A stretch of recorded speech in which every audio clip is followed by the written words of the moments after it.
Let's talk about the times humanity went to war for absolutely ridiculous reasons. We're not talking about epic battles or world wars, we're talking about the kind of conflicts that sound absolutely made up. Like the time World War III was almost started over a tree, or when a country declared war over a mob of birds. You see, history is full of wars that make you question literally everything. From a war that lasted shorter than your lunch break to the time that two countries fought over whose national football team would get kicked out of the World Cup first. The wars that we're about to talk about today involve pigs, trees, pastries, and even a stray dog, and every single one of them is real. So buckle up, because today we're diving into the weirdest wars in history. And what better place to start than with the 38-minute war? No, that's not a typo, that was the entire war. Now, picture this, it's August 27th, 1896, and the British Empire is still out here doing what it does best: owning things that aren't theirs. They've got this East African island called Zanzibar, which at the time is basically the world's biggest spice rack sitting in the Indian Ocean. Now, Zanzibar had a sultan, and I know what you might be thinking to yourself: Strudel, what is a sultan? Well, I'm glad you asked. A sultan is like if a monarch, a warlord, and a religious figure all merged into one guy who really loves gold chairs and titles that start with His Excellency. Look, I know, it's the 19th century, and every coastal nation had at least one dude in fancy robes calling himself that. Anyway, back to the war. The British had this puppet sultan named Hamad bin Tawani, and he was pretty chill with them. Then one morning he just dies. Maybe he was poisoned, maybe it was natural causes, who knows, but history's being a little bit coy. Before any official sultan switchover happens, another guy named Khalid bin Bargash just runs into the palace, locks the doors, and goes, well, I guess now I'm the new official sultan. Obviously, the British were not happy about this and told Khalid to step down immediately. Khalid said absolutely not and barricades himself inside the palace with about 2,800 dudes, some cannons, and tells the British, "Ball's in your court." Now, Britain, being Britain again, responds with, okay then, we'll do a little bit of colonization today. So they pull up to the harbor with about 3 cruisers, 2 gunboats, and 900 sailors just casually floating around like it's a flex, hoping Khalid will give up because he's obviously outmanned at this point. And at 8 a.m., the British send Khalid an ultimatum: you have until 9 a.m. to get out. Khalid does nothing, and at 9:02, the British are like, well, I guess that's diplomacy for you, and open fire. Now, what happens within the next 38 minutes is that they absolutely vaporize the royal palace. Like, I'm talking about, it's literally gone. 500 of Khalid's men are either dead or wounded. The palace catches fire. His artillery gets completely shredded, and the British flag's already flying before anyone's had time to refill their tea. Now, Khalid luckily escapes through the back door and runs to the German consulate for asylum, literally vanishes and abandons his men because he knew from the very beginning there was no way he was going to win this fight. The British, now ruling over the smoking ruins, what used to be a kingdom, just go, all right then, back to business. And they install a new, more obedient sultan before lunch is over and just call it a day. And that's the Anglo-Zanzibar War, aka the shortest war in recorded history, 38 minutes long. And the best part of the entire thing is that the British spent longer writing the official paperwork afterward than they did actually fighting. Now, the next ridiculous war that we have on our list is called the 100-hour war, a little bit longer than 38 minutes, but also called the Football War. So here's the deal. El Salvador and Honduras had beef long before anyone ever kicked a ball. Honduras is 5 times bigger than El Salvador, but El Salvador had way more people, like around 3.7 million versus Honduras's 2.6 million, despite being smaller than New Jersey. Now, that's a problem when 60% of your population are farmers and land is now the new gold. Salvadorians started moving into Honduras, roughly 300,000 migrants by the late 1960s looking for work and farmland. Then Honduras was like, whoa, wait, this is getting a little bit too crowded, and passed the land reform law in 1962 that basically said, we're giving land back to Hondurans, not foreigners, which is polite diplomat speak for pack your bags and get the fuck out of our country. Obviously, tensions start simmering. Politicians on both sides notice the tension and go, well, nationalism is pretty great for my approval rating. I like this. And so by 1969, the air is thick with anti-immigrant propaganda, angry farmers, and more testosterone than a FIFA locker room at this point. And then, because the universe loves chaos, a World Cup qualifier between these two countries shows up like gasoline at a bonfire. Now at this time, it's June 1969. The World Cup qualifier is 3 matches to get into the actual World Cup. The first match is in Honduras. El Salvador loses 1-0, and the Honduran fans go absolutely feral. They harass Salvadorian players all night, throw rocks at their bus, scream outside their hotel, basically making it impossible for them to sleep the night before the game. One Salvadorian fan tragically kills herself after the loss, and Salvadorian media turns it into a martyr for the nation, or that's what they called it. Newspapers print her face all over the headlines like she died for her country, which is obviously totally healthy energy, right? Now, the second match is in San Salvador, El Salvador, and oh boy, if you thought the first game was bad, this one's like The Purge, but with soccer balls. Honduran players show up and the crowd just riots, like literally riots. The visiting fans are beaten, cars set on fire, and Honduran flags are burned in the streets. El Salvador wins 3-0, and you'd think that would calm things down because now they're tied 1-1, but it does not. The Honduran press retaliates with their own propaganda, accusing Salvadorians of being invaders and parasites, which is, great. Everyone's furious, and there's still one more match to see who will make it into the World Cup. Now, the third match is on neutral ground, which is in Mexico City in June 26th of 1969. El Salvador wins again 3-2, securing a spot in the next round, advancing El Salvador into the World Cup and kicking Honduras out. And then that's it. The country officially cut ties or diplomatic ties with each other within hours of the final whistle. And then on July 14, 1969, El Salvador invades Honduras, even though they are the ones that won and went to the World Cup. There's no declaration of war or anything like that. I don't understand. The Salvadoran Air Force bombed Honduran airfields and military targets. The Salvadoran army, roughly 12,000 soldiers, crosses the border and starts advancing towards their capital. Honduras responds with around 18,000 troops in defense. Both sides are poorly equipped, relying on civilian trucks, machetes, and weapons older than most of the officers even using them. Thousands flee back to El Salvador with nothing but clothes on their backs. It's honestly a full-time humanitarian crisis wrapped up in a soccer-themed fever dream. Now, the fighting lasts for just over 4 days, or 100 hours, like the war is called, from July 14th to July 18th, before the Organization of American States steps in and says, all right, time out, you two are embarrassing the entire continent.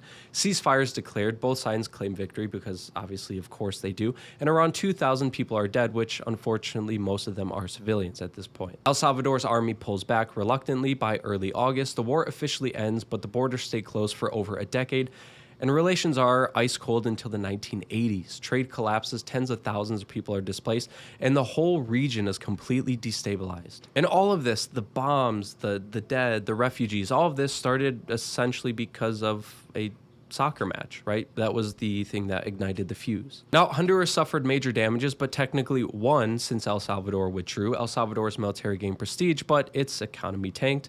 The refugee crisis worsened inequality, helping set the stage for El Salvador's civil war in the 1980s, which killed over 75,000 people. So yeah, the football war wasn't just stupid, it was catastrophically stupid with long-term consequences. All right, the next war on our list is Operation Paul Bunyan. Now, technically this wasn't a war, but the story was just too good not to include it. So flashback to 1976, we're in the Korean demilitarized. So flashback to 1976, we're in the Korean demilitarized zone, the demilitarized zone, aka the world's most awkward neighborhood. It's where North Korea and South Korea kind of just glare at each other across a fence while pretending not to want to throw hands. And right in the middle of all of this tension is a poplar tree, like literally just a regular old tree, green, leafy, and probably providing shade for a few squirrels who had no idea they were sitting on the next global crisis. Now, the US and South Korea wanted to trim the tree because it was blocking the view of a checkpoint. But this wasn't any checkpoint, it was checkpoint number 3, right in the middle of the DMZ. The Americans and South Koreans need to see down this little road to make sure their patrols weren't going to get ambushed or people going to get kidnapped by the North Koreans. And so the US says, hey, we're just going to trim this tree and branches so we can see the road. And North Korea hears this and says, well, we're asserting our dominance and insulting your sovereignty with pruning shears. So yeah, technically this wasn't about a tree, it was more about control. The ability to see the checkpoint meant you weren't blinded in one of the tensest places on Earth. But of course, because humans are dramatic, that turned into a test of pride, power, and paranoia. So when I say they almost started World War III over tree, I meant it literally blocked their view for security reasons. Things escalated, words were exchanged, and within 2 minutes, 2 American officers were dead. So now the US is obviously furious, but instead of,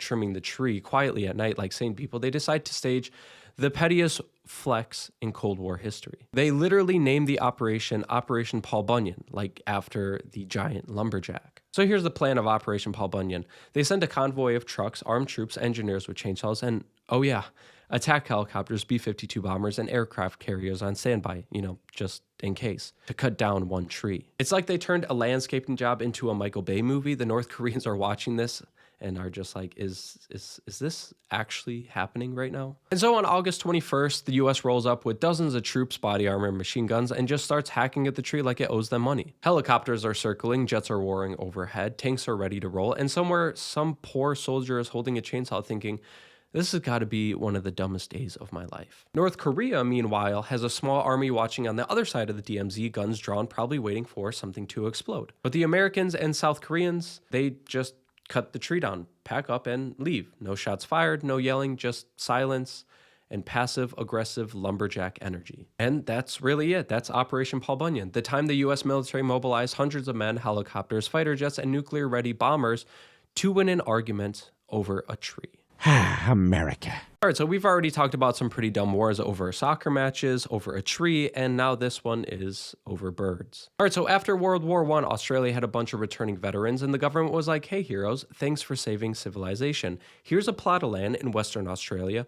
Go farm it. Which sounds pretty patriotic until you remember that Western Australia is basically the surface of Mars with kangaroos. These guys were essentially trying to grow wheat in dirt that hated them, with prices collapsing from the Depression, and then enter 20,000 emus. Every year after breeding season, the emus migrated inland. But that year, because of the new farmers, they found newly planted wheat fields and went, oh, cool, free food, and just never left. So the emus started trampling fences, ruining crops, and eating what little food the farmers had left. Obviously, the farmers panicked and basically called the government like, hey, these birds are fucking up our crops. We need to do something about it. And the government of Australia, instead of sending, I don't know, wildlife control or fences, decides to send the army. Because Australia apparently doesn't do pest control, it does military campaigns for everything. And the best part about this is that the army was 3 guys, 2 Lewis machine guns, 1 broken down truck, and 10,000 rounds of ammunition. That was the army that they sent in to fight these emus. So now in November 1932, Major G.P.W. Meredith of the Royal Australian Artillery is sent out. The plan: destroy the emu menace. On November 2nd, they spot a group of about 50 emus. Meredith sets up the guns, gives the orders, and nothing. The birds scatter because, plot twist, emus are fast, smart, and somehow bulletproof. Also, the guns jammed in the dust, and the soldiers ended up chasing birds through the desert while missing literally every shot. 2 days later, they try again near a dam where thousands of emus are there drinking. Finally, a real battle. Meredith opens fire, the guns jam again, after killing maybe a dozen birds. The rest eventually just run away. I mean, these thieves could outrun the trucks, take bullets like they were wearing feathery Kevlar, and regroup like they'd read Sun Tzu's Art of War. Now, by the end of the first week, soldiers had used thousands of rounds and only confirmed about 200 kills, which sounds kind of impressive until you remember that's about 1% of the enemy. An enemy that wasn't fighting back and was a flightless bird. Now, the press loved this. I mean, they ate it up. The headlines read like, emus defy the army and machine guns beaten by birds start popping up all over the place. And then the best part, the cherry on top to all this, is the Minister of Defense had to explain why the national military was losing to a flock of birds. And Major Meredith gave a quote that still sounds like something out of a mockumentary. He says, quote, if we had a military division with the bullet-carrying capacity of these birds, it would face any army in the world.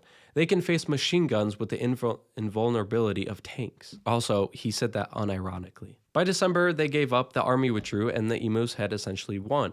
Casualty count, maybe 1,000 emus out of the 20,000 that they were supposed to kill.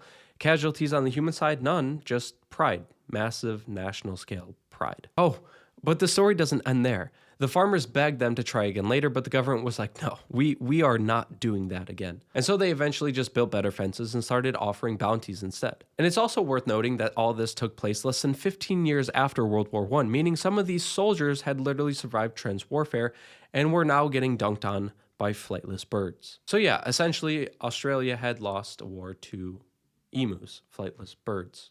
I mean, I guess if you want to call it a lost war. Great Emu War! Now, staying on the topic of fighting wars over animals, this one is called the Pig War. In 1859, San Juan Island, a scenic little rock between Vancouver Island and what's now Washington State, basically the kind of place that most people post drone footage of YouTube videos with ambient music and about 12 views. But back then, it was the front line of a territorial pissing match between 2 empires. The British Empire at its global we own everything phase, and the United States fresh off of manifesting its destiny all over the continent like an overconfident teenager. You see, the Oregon Treaty of 1846 was supposed to was supposed to split the British and American land along the 49th parallel. But someone got lazy with the fine print when it comes to the islands between Vancouver Island and the mainland. They said in the treaty that the border would run through the middle of their channel, separating the continent from Vancouver's island, which sounds pretty clear until you realize there are two damn channels. The Haro Strait, which favored the US, and the Rosario Strait, which favored the British. So nobody knew what that meant. So both countries just said, yeah, we live here now because it's referencing us, and started awkwardly co-inhabiting on San Juan Island. On one side, the British Hudson's Bay Company running sheep farms like it's downtown Abbey, and then on the other side, American settlers doing whatever Americans do best, showing up somewhere and declaring it's theirs, kind of like the British. And by 1859, there were about 25 American settlers and a few dozen British employees. Then enter Lyman Cutler, an American farmer with a potato patch. On June 15, 1859, he looks out his window and sees a black pig digging in his potatoes. Now that pig belonged to Charles Griffin, an Irish employee of the Hudson's Bay Company who let his animals roam free because fences were for peasants. Now, Cutler, being a man of calm and reason, shoots the pig. Now, the problem with that is that the pig was a prized breeding stock worth about $100, and in 1859 money, that's about $3,500 today. Now, obviously, Griffin was furious. Cutler offered to pay him $10, but Griffin wanted $100. And like every international incident ever, both sides refused to compromise because of principle. So instead of agreeing that, yes, shooting a pig is bad and he should probably just pay up, they called in their governments. Soon, both nations were acting like divorced parents fighting over who gets the kids. The Americans sent Captains George Pickett, yes, that Pickett, from Pickett's charge at Gettysburg, with 66 soldiers from the 9th Infantry Regiment to protect American citizens. Now, the British responded by sending 3 warships, HMS Satellite, HMS Tribune, and HMS Plumper, with over 2,000 Marines and sailors under Admiral Robert Baines. So now we've got 25 settlers, 66 US soldiers, and a literal British naval squadron glaring at each other over a dead pig. Over the next few weeks, the situation spiraled faster than a Twitter argument. Because US forces were reinforced up to 461 men by August, the British had 5 warships now anchored offshore with about 2,100 troops, and both sides dug trenches, loaded cannons, and waited for someone to fire the first shot. Pickett, who was clearly auditioning for the most overconfident man alive, even declared, "We'll make a Bunker Hill out of it."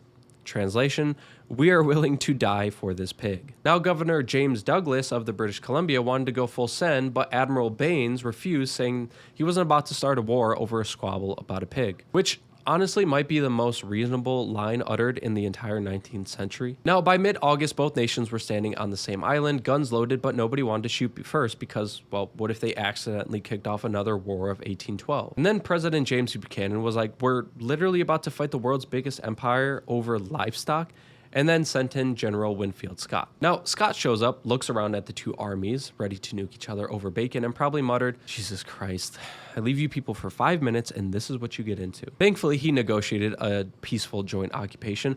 Both sides agreed to keep just one small camp each on the island, U.S. Camp San Juan and British Camp San Juan, until a final border was decided. And they lived with each other for about 12 years, peacefully. American and British troops literally lived side by side, shared drinks, held parties, and played sports together, like while their governments were debating geography. And then finally in 1872, Kaiser Wilhelm I of Germany, yes, they asked Germany to mediate because apparently that made sense, ruled that the border should go to the Haro Strait, the American version. The result? The US got San Juan Island, the British got mildly embarrassed, and the pig got nothing. All right, because we're on a roll with animals, we might as well keep going with this. And this one is about the War of the Stray Dog. So it's October 1925 and Europe is still in its post-World War I hangover era. You've got borders shifting like a Jenga tower after an earthquake, countries nursing grudges, and the Balkans, always the Balkans, acting like someone poured gasoline on a history textbook. And then enter Greece and Bulgaria, two neighbors who had been beefing for literally centuries over who gets which patch of mountain goat-infested land in the Balkans. They'd already gone at it in the Second Balkan War, and that didn't exactly end up in a group hug. Now, fast forward to the Greek-Bulgarian border near the town of Petrich, a place so obscure that it's basically the geopolitical equivalent of a Walmart parking lot at 3 a.m. And this is where it all goes downhill. A Greek soldier's dog runs off across the border, and that's it. That's the spark. The poor guy, being a good dog owner, chases after it, straight into Bulgarian territory. Bulgarian border guards see this lone soldier sprinting across the line, chasing his golden retriever, and say, an invasion, and they shoot him. And instead of everyone going, okay, this was tragic, let's not make this any worse, Greece collectively says, you know what? Let's actually do an invasion. Because obviously the correct response to one soldier chasing his golden retriever into enemy lines is to send thousands of troops and start rioting villages. And within hours, Greece mobilizes like it's speedrunning a war declaration. General Kondylis, who's basically Greece's military I'll handle this personally guy, marches his army into Bulgaria. They capture several villages, including Petrich itself, and start planting Greek flags like it's colonial cosplay at this point. The Bulgarians, realizing that this is somehow real life, beg the League of Nations, you know, the pre-UN organization that was basically just a group chat of countries pretending they could stop wars, to do something before it got totally out of hand. And to the League's credit, they actually did. They went out and sent inspectors, they issued ultimatums, and they somehow convinced Greece to back off before it turned into the Balkan War 3. By the time it's over, the casualties are around 50 people total, about 40 Bulgarian civilians and soldiers, and a handful of Greeks, which obviously is not a huge number by war standards, but still it's an insane body count for what started as a dog chase. I don't know what it is, but people really like starting wars over animals and fish, and this is another one of those instances. So we're talking about the Cod Wars. It's the 1950s, the world's still recovering from World War II, nuclear weapons exist, the Cold War is ramping up, and meanwhile, Iceland is out here like, hey, Britain, stop fucking with our fish. And Britain, with the full confidence of an empire that used to own a quarter of the planet, basically says, no. And thus begins the Cod Wars, a series of three maritime slap fights between Iceland and the UK from 1958 to 1976. Now, no one officially declared war. There were no battlefields, just a bunch of ships ramming into each other in freezing water while both sides shouted about fishing quotas. And the wildest part about the Cod Wars is that Iceland, a nation of about 200,000 people at the time, took on the Royal Navy, one of the most powerful naval forces in the world. That's essentially like Delaware declaring war on the US Navy because someone stole their crabs. Now, round one begins between 1958 and 1961. The first Cod War starts when Iceland decides, you know what? The sea near us needs to belong to us. And so they unilaterally expand their fishing zone from 4 nautical miles to 12 nautical miles, which is pretty modest, honestly. But the UK, who had fleets of trawlers vacuuming up cod near the Icelandic waters like it was an all-you-can-eat buffet, was not having it. Britain then responds by sending Royal Naval frigates, literal warships, to protect British fishing boats from the Icelandic patrols. Iceland's entire navy at the time consisted of, you're gonna love this, 6 vessels. 6. Not 6 destroyers, just 6 boats. Some of them were repurposed as whaling ships. And so for 3 years, the North Atlantic becomes a weird bumper car arena. Icelandic patrol boats would try to cut nets, the Royal Navy would play bodyguard, and both sides spent millions protecting fish that, by the way, were worth less than the fuel they burned fighting over them. Eventually, Britain got tired of this and said fuck it, and in 1961 they accepted the 12 nautical mile limit, and Iceland wins round 1. But guess what? Iceland's like, we're not done here. Because you have to remember, their economy is basically fish. I mean, around 90% of their exports are fish, and stocks are shrinking fast. And so in 1972, they move their goalposts again and extend their exclusive zone from 12 miles to 50 miles. And then Britain looks at this and it goes, excuse me, what the fuck are you guys doing? And immediately sends 22 Royal Navy frigates and destroyers to escort trawlers again. Iceland then retaliates with their new weapon, the trawl wire cutter, an actual machine designed to slice through fishing nets underwater. I mean, imagine a small Icelandic boat sneaking up on a giant British trawler and just cutting it. And there goes $100,000 worth of fishing gear gone. And by the end of the Second Cod War, Iceland had cut over 70 trawler nets, rammed 55 times, and almost caused several collisions. It was essentially like naval jousting meets an episode of The Deadliest Catch. And to make things even better, things got so heated that Iceland threatened to leave NATO if the West didn't take their side. And this is more important than you think, because remember, this was during the Cold War. Losing Iceland would have given Soviets a prime North Atlantic location. And so the US stepped in like an exhausted parent in a grocery store argument and basically just says, all right, everyone, just calm down. Then Britain eventually backed off again, and in 1973 accepted Iceland's 50-mile zone, which is another win for the Viking underdogs. Iceland 2, Britain 0. Now, you'd think Britain had learned, but no, because in 1975, Iceland declares, all right, now it's from 50 miles to 200 nautical miles. That's 4 times the previous limit, basically the entire North Atlantic if you squint. And at this point, Britain loses it. They send more than 20 naval frigates and 7 supply ships to guard their fishing fleet of around 30 trawlers. By this point, the Icelandic Coast Guard's biggest vessel is the Pure, yes, it's literally named after the god of thunder, is ramming British frigates head on. And on one famous incident in December 1975, saw the Pure go up against the HMS Andromeda, a ship 10 times its size, and still forced it to retreat. There were over 200 ramming incidents occurred during this round. Ships took real damage, sailors got injured, and at least one British trawler actually caught fire. At this point, NATO was freaking out because this was literally 2 allies fighting each other while they were supposed to be guarding the Atlantic from, I don't know, actual threats. Eventually, the British cave in and in June 1976 recognized Iceland's 200-mile zone, setting the stage for what we now call the exclusive economic zone under international law. The Cod Wars basically reshaped global maritime policy by bullying the British over cod. To this day, the Cod Wars have the highest victory to size ratio of any modern conflict. No lives lost in direct combat, no territories gained, but the little guy redefined international law and got to keep their fish. Now, I didn't realize this when I was writing the scripts, but here's another war started over animals. This one is the Squirrel War, right here on our own home territory. So this all starts because of ground squirrels. No, not the cute tree ones you see doing parkour in your backyard. No, these little guys were agricultural terrorists. Trust me, I've dealt with these little assholes for 4 years in North Dakota. Now, California farmers realized that their wheat, barley, and alfalfa fields were being absolutely ripped apart by millions of burrowing rodents. Like, we're literally talking full-scale tunnel networks that would make El Chapo jealous. And according to state reports, by 1918, there were an estimated 1 billion ground squirrels across California. 1 billion. To put that into perspective, that's roughly the same as the entire human population of the planet in the 1800s, just living rent-free under your farm and eating your profits. These things weren't just stealing crops, they were also carrying the bubonic plague.